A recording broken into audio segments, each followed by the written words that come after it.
All right, now the time it's exactly 7 o'clock here on HRB Breakfast, and we've got Dr. Seshni Mulia on the line. Good morning, Dr. Seshni, and welcome to the show. It's a shame that I have to cut short this song that I'm playing, going back to my roots with Lucky Dube. Oh. I know, but don't worry, Dr. Seshni. After this, I'll play it again. Oh. You know the saying with when the song is nice, you play it twice. Well, coming from South Africa, I know Lucky Dube is a hit, and we love Lucky Dube. So I'm so glad you've played that. And yes, good morning. Good morning and to you. Know, I do know Lucky Dube. I met him in Ghana, and I have been with him like 3-4 times. I think you did tell me. Yes, you have told me. I told you that. Yeah, I know him, but he was such an amazing human being. Very calm, very quiet, very, very different from when he's upstage. Because I've seen him performing on stage, and he goes all crazy on stage and all that. But when you sit with him, he's a very calm, very cool person. You know, doesn't drink, doesn't smoke. You know, lovely guy. Absolutely lovely. That's amazing to hear. Yeah. It sounds amazing. It's good to hear such great feedback about someone like Lucky Dube. And you are so fortunate to have met him. Yeah, I was fortunate. And then also, let's talk about our own Captain Sir Tom, who's been admitted in Bedford Hospital for COVID-19. And the good news is that he's not in ICU, he's not in intensive care. So we're keeping our fingers crossed. We're praying for him, definitely praying. The whole nation is praying for him, especially us, those of us here, you know, around here, you know, in Bedfordshire and Buckinghamshire and all that. Because he's our boy, if you know what I mean. I know, he's local. He's local to Bedford, and we know him personally because of Sitara's friend, the granddaughter, Georgia. So, and we know the daughter as well, Hannah. So we've met them personally. So it is really sad news, obviously, that he is in ICU, in hospital, not in ICU, but in Bedford. But in Bedford Hospital, so local to the radio station. And as you said, the whole nation and the world is praying. We're also praying for Sir Thomas More, and we hope that he does recover from the COVID-19. I think the information that was given that he was admitted yesterday, he tested last week positive after an infection with pneumonia. and he tested positive on the Friday and then admitted into Bedford Hospital. And the daughter, actually, she said that, I think her words was that the medical care he has received in the last few weeks has been remarkable. And we know that the wonderful staff at Bedford Hospital will do all they can to make him comfortable and hopefully return home as soon as possible. So I think that's such fantastic feedback to get for Bedford Hospital about the care. And that's a hospital which is local to this radio station that you present, Opoku, and that we're doing this, the program, and also that your wife works as well. So it's so great. It's fantastic. In fact, we immediately we heard the news. We sent the family a message from Hospital Radio Bedford to wish Sir Tom all the best, and and then we got a reply back immediately. So that he's all right. He's not in intensive care and all that. So we wish him all the best. And then I remember very clearly on the 1st of May when I interviewed Hannah. She was full of praise for the doctors, nurses, and staff of Bedford Hospital for the amazing job that they did. When he had his hip replacement and he had his fall. So we wish him all the best, and we pray that he will come out as soon as possible. And at the same time, we want to just give our Bedford Hospitals, staff and workers a big clap. We say we are very, very proud of you. We are proud of you. Wonderful, wonderful job. Right. Okay, can I just say that we also sent a message after we spoke yesterday. It was quite worrying. So we did send messages, and Satara sent a message to his granddaughter, and our prayers with them. We have also received replies that he is doing much better. And obviously the family will keep everyone updated. Even Boris Johnson has sent a message, Michael Ball, and also Neil Starmer. So the whole world actually is praying for Sir Thomas More. But let's move on. Things are looking a lot positive, Opoku, in terms of the number of deaths. So the headlines today is that 587 deaths in the UK in the last 24 hours with 21,088 positive cases. So that seems to be, in terms of the UK, that we are doing a lot better. The number of people that have been vaccinated have increased rapidly. But we do know around the world, probably we'll talk about it later, that Australia has gone into a 5-day lockdown. So, and we know South Africa is receiving the first set of vaccines from India, which is obviously very, very positive news, hopefully. That's okay. Right. So let's crack on. To be honest, I was just checking the UK news. There didn't seem to be a lot of COVID. The usual negative COVID news. There's not a lot. There's not. In fact, the only one I'm saying is quite positive. To be honest, saying that the vaccine has been offered to all care homes in England. So we're kind of getting there, aren't we? I think the vaccine situation is making things better. Yes. So they're saying that over 9 million people have received the vaccine in the UK, and obviously they're trying to get more and more people vaccinated. The other, though, is everything really does seem positive in terms of the news of the number of deaths going down, the number of positive cases, the vaccines being rolled out. The only sort of thing of concern I felt was seeing the news where they've spoken about social distancing possibly needing to continue for another year. So I think that was the only thing which obviously caught my eye. But everything else, as you've said, seems quite positive in the UK, that we are moving in the right direction, hopefully. When it comes to social distancing and some of these, like wearing of masks and washing of hands and all that, to be very honest with you, I don't think it's going to go away anytime soon. I think we're going to have to keep with that for a very long time. Yes. I think we're going to have to keep with that for some time. What do you think? You yes, think exactly. Right? Yeah, I think, no, definitely. I think lots of other countries have adopted the approach as well. So it's around the world, and WHO guidance will obviously make it more clear, Dr. Tedros and his team from the World Health Organization. But social distancing, according to the Telegraph headlines, is may have to remain in place all year. And you are right, Opoku. They say UK, so modeling suggests, so they've done some research, they're looking at the statistics and trying to project figures, and they're saying that UK will suffer a third huge spike deaths unless vaccines cut COVID transmission globally. So this is what they're saying. So they're saying that Britain may not be able to abandon social distancing rules this year unless the vaccine proves to be 85% effective at stopping the transmission of the coronavirus, as well as severe illness. So a lot has to do, Opoku, on what happens with the vaccine rollout, how effective it's going to be, and then that's not even mentioning about the UK variant, which there's a lot of news about that we've heard. There's people in South Africa, in all over the world, Australia, Japan, China, and even USA, where people are getting the UK variant of the virus, and it has proven to be a bit fatal, and also in terms of the spread quite high. Same with the United States, because I was watching the news Yes.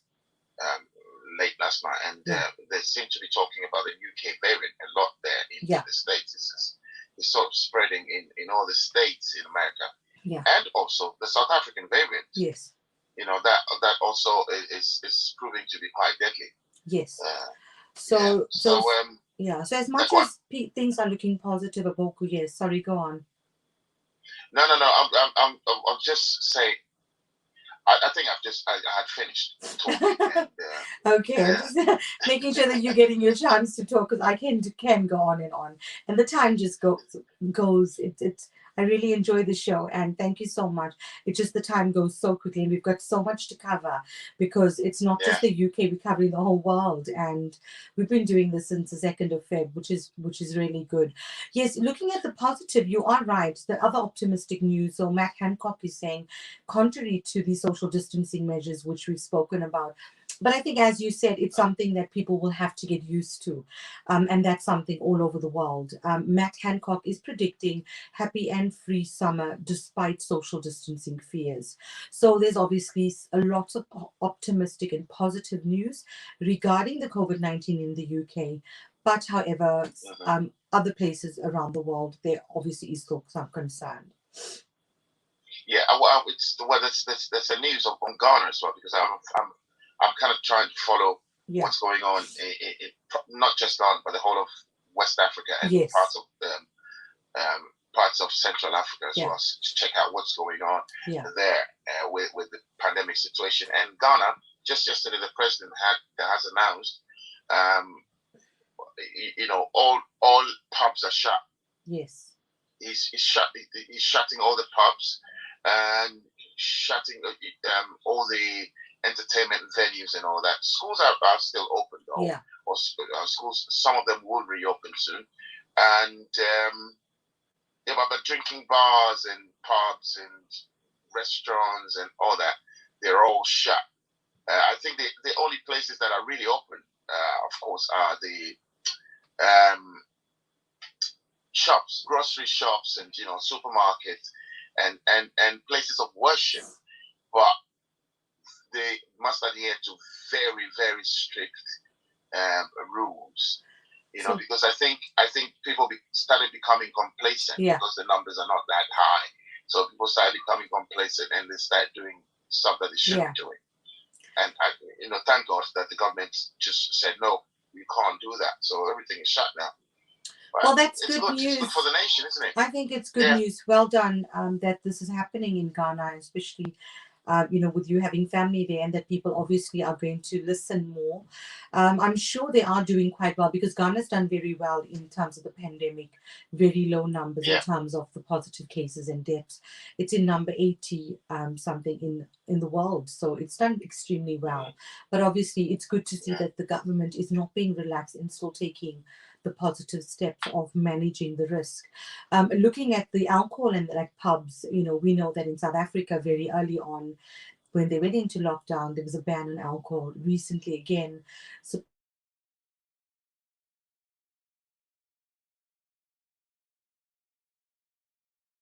well and ban on alcohol. We know that South Africa, just talking about the variants, it seems a concern of variants in obviously South Africa. They said the first case in Spain from the South African variant has died. We know that a UK variant is also a concern. UK has at least 77 cases of the South African variant, and South Africa is receiving its vaccine. So, I mean, looks like Africa, hopefully, like Ghana, will be doing a lot better, especially now that the vaccines will be received today from India, and there's a whole rollout in terms of how they're going to give the vaccine. So there's an online system which people will have to enroll in South Africa, and then get um, confirmation of whether they can get the vaccine. So that's quite positive news, hopefully, for South Africa and for Africa. We haven't had a lot. Yeah, definitely, because a lot of people from the continent, they travel to South Africa a lot because of business and this and that. Yes. Yeah. Right. We haven't had a lot about the Brazilian variants. No, we know there is a Brazilian variant, but we don't know what's going on with it now. Yeah, so the variants, not much of it in the news. No, there isn't. But I think in terms of the travel, so travel to South Africa, UK, and Brazil, most countries are obviously on the alert, and there's lots of bans and travel restrictions for these countries. So anyone traveling from South Africa, UK, and Brazil into other countries, there's a lot of travel restrictions. So people will need to check their latest travel update.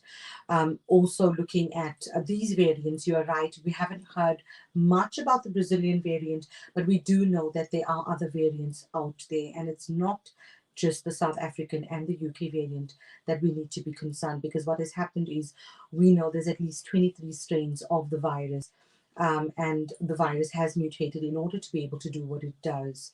So that obviously is a concern. But I think, yes, I mean, hopefully the vaccine's rolling out, and the effectiveness of the vaccine against the vaccine will be a test for everyone. And I think that's what's going to impact on whether or not from the 14th or 15th of Feb, whether we're going to come out of lockdown, we're going to stay in lockdown, whether everything's going to be reviewed on the 8th of March. So have we heard anything? Do you have any other news, Opoku, apart from that? Obviously things are being reviewed, and we're still waiting confirmation from Boris Johnson and Downing Street. No, I haven't heard anything. And talking about travel, somebody asked me a question just yesterday. Yeah. About the fact that, and I'm going to put it to you because I don't know. I don't know. I love it. Answer. But the question is that he says that he's heard that if you are about to leave the UK to travel, let's say go abroad, of course you do need a negative COVID test, don't you? Yes. And you will not be allowed on the plane unless you've got a negative COVID test, which is within 72 hours. Yeah. You know, the results should be within 72 hours. But he's saying that he's heard that the airlines are not accepting the NHS COVID test. Yeah. Do you know anything about it? Is it true that you have to have a private? Well, I didn't actually know that was true. I know a lot of people, because I had loads of requests like you get because of the show all over the world. People are asking about, what test they need, the PCR test, the polymerase chain reaction test, or the COVID test. And it needs to be valid, obviously, within a certain period. I think initially it was within 24 hours, and then they've changed it to 72 hours. So my understanding was all tests were accepted. So I have not seen that you have to have a private test specifically, and I would be concerned if that was the case. I've not seen that, Opoku. I can go back and recheck unless the guidelines has changed. But over the past period, from all this time that I've known, people have been getting their tests done. A lot of people have gone privately. So maybe that is why this person has said that. Do you know whether that was the understanding? Yeah. Well, probably yes. Because when he asked me, I went to check but the only information I got is that you need a negative test. Yeah. It didn't say that you should get it privately or get from the NHS. But I would be surprised if that was the case, because NHS, they're very effective. We know the National Health Service is tip top. So for airlines not to accept NHS results, I would be a bit baffled about that. I don't know. What I probably would do is later on today, I'll try and call a few airlines and check if that's the case. I really will be surprised. I'm very surprised to hear this, because I know that people were able to get tests. And most people will be getting tests from the NHS, and because when someone has symptoms or they've been in contact with someone, usually what happens is they either send a kit home or they have to go to the drive-through centre in the UK, and they would usually get tested. And then obviously some people, because of emergencies or they have to travel, they have gone and gotten private tests. But I don't, I will find out more information. We can update our listener. And thank you for that interesting question. Because I'm sure not just him or her is faced with this difficulty. Millions and thousands of people around the country will be facing the same thing. I just want to do the update of the vaccines. And I feel that South Africa is really showing... obviously there's 3 or 4 vaccines out, and we are obviously looking at a huge rollout in the UK. It's not certain how effective these vaccines are against the new variant, but they are hoping that it is. But only I think time will tell between the 2 doses of getting the vaccine. So the first vaccine on day 1, and then the next vaccine within 12 weeks. Because obviously that was changed from 3 weeks to 12 weeks to get the second dose. 12 weeks. Yeah. Just to say that I just want to talk about South Africa and then talk about the side effects, which I've still been hearing a lot about. So in South Africa, in terms of the rollout, they will receive, the vaccines have left India on Saturday. They will be received today in South Africa, and it will take another 10 days. So by the 10th or 11th of February, when it will be rolled out. In the meantime, Dr. Zweli Mkhize and Cyril Ramaphosa, they have provided an update on the vaccine. And people that will get the vaccine, they're going to have an online system, AEVDS system, an electronic vaccination data system, and people will need their identity documents. So it seems quite very, very well organized, where you will have to give your information, your demographics, safety information about previous adverse events or immunizations, because in order to get the vaccine, people should not have had any vaccine immunizations, adverse effects, or an allergic reaction. So that's one of the conditions or contraindications for the vaccine. And then once they enroll with the EVDS, the online electronic vaccine data system, they will get an appointment, and they will be sent an SMS where they will have to go to the vaccination sites.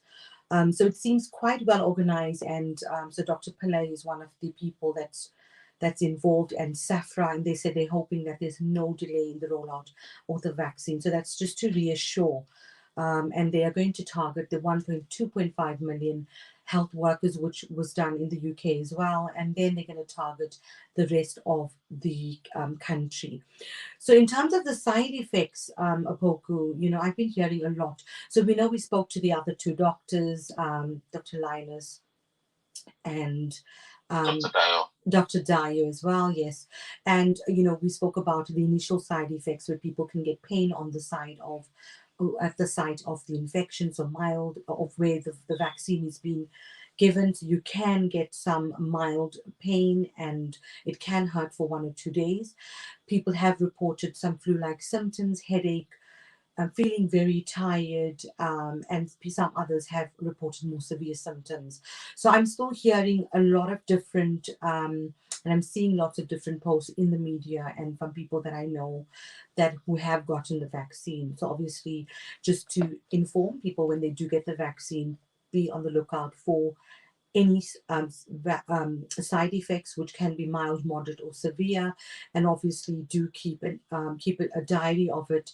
And if you are concerned about anything, contact your healthcare professional or go in to the hospital if it's an emergency. But it's just to say at least 1 in 5 people can get side effects with the vaccine rollout. All right. Okay. Shall we check get statistics now? Yes. So I will just have to refresh my page, but yes. So the figures are obviously increasing, but we are optimistic. 1st of February on the Worldometer, we have 103,536,594 positive cases in the world. In terms of the deaths, we have 2,237,964 deaths. We have total that have recovered, quite a high number, which is 75,140,187. So at least 3/4 of people have recovered, which is quite positive. In terms of the top 5, we still have USA. We didn't speak much about USA today, but USA, we have number 1 with 27,767,229 positive cases, with 452,279 deaths. Just to say, I think USA, they were saying that the numbers are coming down. So they have seen a decrease in the number of deaths and cases, I think, over the last few days, and specifically over the last 24 hours. So it is becoming more and more optimistic in USA. Yeah. India, number 2, with 10,758,619 positive cases, with 154,428 deaths. Brazil, 9,204,731 positive cases, with 224,534 deaths. Russia, number 4, with 3,850,439, with 73,182 deaths. And I'm just looking at UK figures, because you did predict that UK might overtake Russia, and I can see the figures look so close. And probably our predictions will definitely, will sort of happen at some point. Hope, we don't want that, but that might happen. So UK, number 5, with 3,817,176 positive cases, with 106,158 deaths. And South Africa, number 15, with 1,453,761 positive cases, with 44,164 deaths. And Ghana is quite low down, as we spoke earlier, with 67,010 positive cases, with 416 deaths. So quite low. They've done really well. And obviously I read the 24 hours for obviously the weekend, but obviously the numbers would have been high, but over the last 24 hours specifically, UK has seen, as the headlines are saying, 587 new deaths in the last 24 hours and 21,088 positive cases. Just to say, over the weekend, the day before was January 30th, was 23,275 new cases, with 1,200 new deaths. And January 29th was 29,079 new cases, with 1,244 new deaths. So obviously the figures of the deaths have gone down significantly, reduced by 50%, but the number of positive cases remains the same. And we didn't touch on Australia. Do you have anything to say about Australia going into lockdown and the 5-day lockdown because of the virus? Honestly, I haven't read much on Australia. I haven't read much on Australia today. So okay. So I was just providing that because I know we get listeners from Australia, and because so there are people that do listen. So they say coronavirus returns to Australia as Perth enters 5-day lockdown.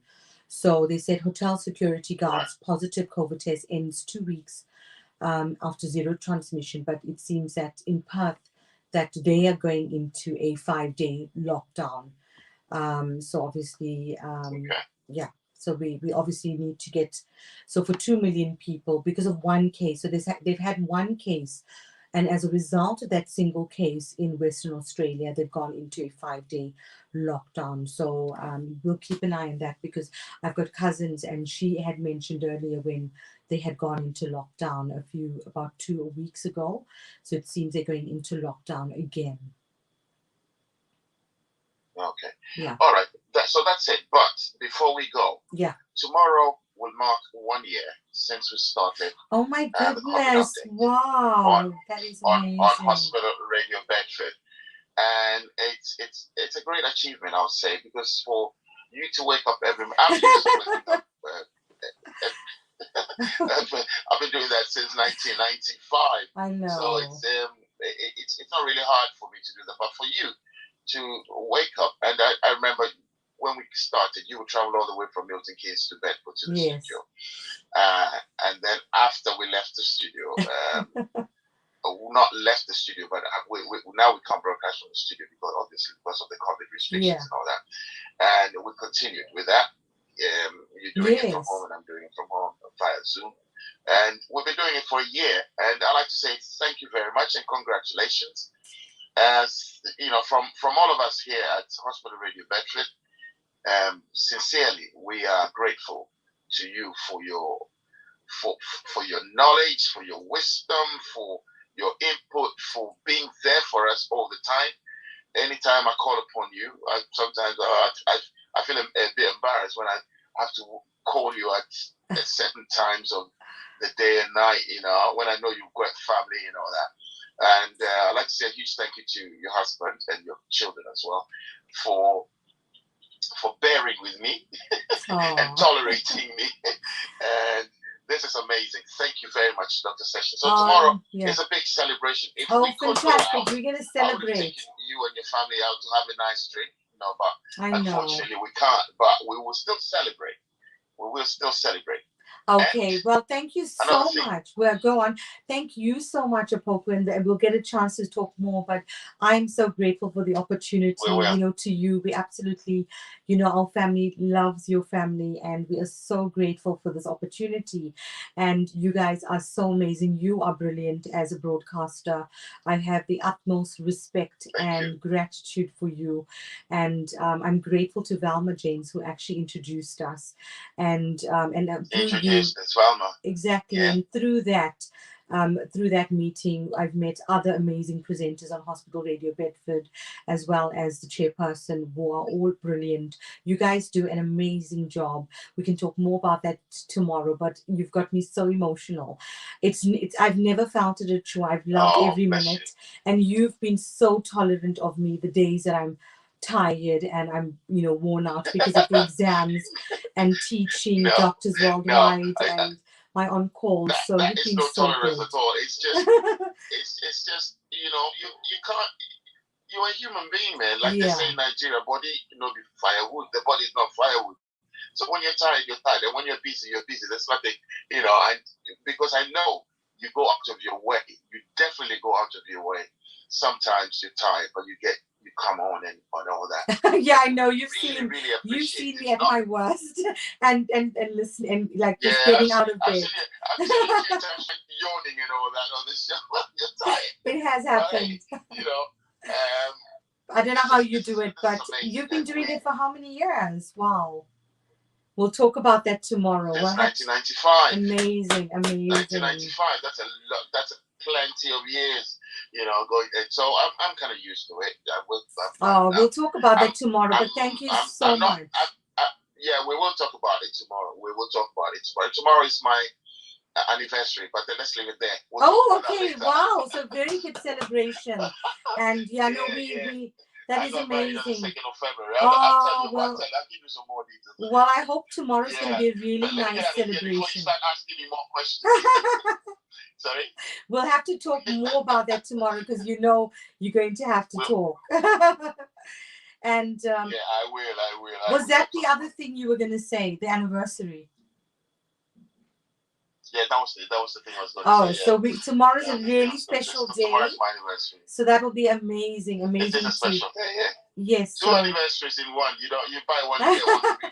that is, and so coincidental, amazing. So I hope you and Sika have an I amazing, know. amazing wedding celebration, which will start from midnight tonight. Thank you. And yeah, we'll hear tomorrow Mm-hmm. more about the about how you guys met. And I won't put you on the spot now. Oh, So yeah, just. oh, oh.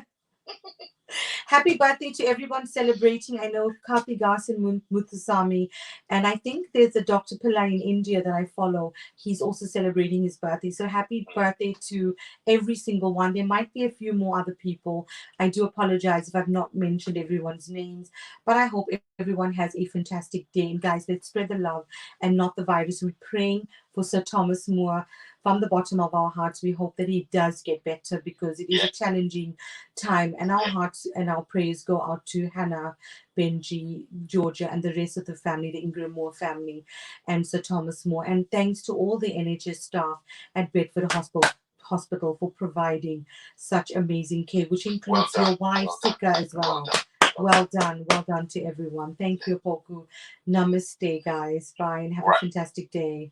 Namaste, namaste. I'm gonna play that song again, the Lucky Dube song again. I'm gonna put the radio on there. So as soon as you go, put it on. As soon as you get off, Lucky Dube is on. Thank you very much, Dr. Thank you, Poku. See you tomorrow for your anniversary. Bye. Bye. Thank you. Bye. See you tomorrow. Bye. Thank you so much, guys, for joining. That was a hospital radio update. And if you want to listen to the Lucky Dube song, which Opoku is playing, have a look at the website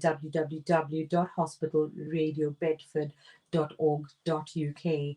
And I'll see you again later today on the Happy Doctors Kitchen TV, and also for the update tomorrow. So do join us. And guys, stay safe. Spread the love and not the virus. And namaste, guys. Have a fantastic, fantastic day and lots of love from my family to your family.